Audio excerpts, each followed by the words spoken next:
देश और दुनिया में आज क्रिसमस का त्यौहार पूरी धूमधाम और एहतराम के साथ मनाया जा रहा है। हिंदुस्तान में भी ईसाई तबके के लोग इस त्यौहार को दुआओं के एहतमाम के साथ मना रहे हैं। देश भर के गिरजाघर फूलों और लाइटों से सजे हुए हैं और खासतौर पर पहाड़ी इलाकों में जश्न का सिलसिला एक अलग ही लेवल पर पहुंच गया है।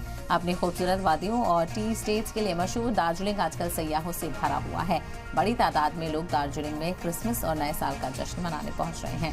दार्जिलिंग में क्रिसमस के मौके पर गिरजाघरों को बेहद ही खूबसूरत तरीके से सजाया गया है और लोग यहां पर जश्न मनाने के लिए पहुंच रहे हैं। इस मौके पर यहां कई तरह के फेस्टिवल्स का भी इनेकाद किया जाता है, जिसमें दार्जिलिंग की शानदार रवायत को खूबसूरत तरीके से पेश किया जाता है। इन फेस्टिवल्स में मौसीकी, सकाफत और दार्जिलिंग की मशहूर चाय पर खास जोर दिया जाता है।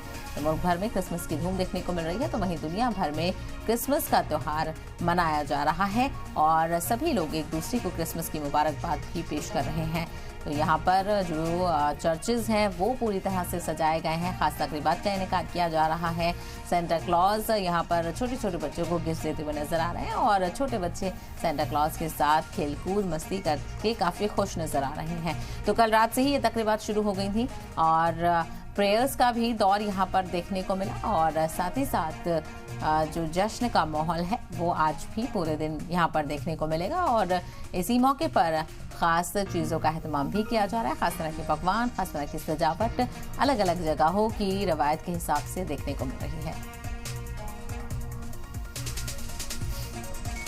आज तो सारी जगह घूम नहीं पाई, कल टाइगर हिल जाने वाली हूँ। बहुत ही अच्छा। कल तो हम गैंगटॉक जाने वाले हैं, सुबह यहाँ पे अटेंड करके फिर जाएंगे, फिर गैंगटॉक ही जाने वाले हैं। नाइट वहाँ पे शिफ्ट करना है। वहीं पर सेलिब्रेशन बहुत ही अच्छा है, बहुत ठंड है यहाँ पे। हमारे वहाँ पे तो इतनी होती नहीं है, पर यहाँ पे अच्छा है, पर वेदर बहुत अच्छा है। घूमने के लिए भी बहुत अच्छा टाइम है।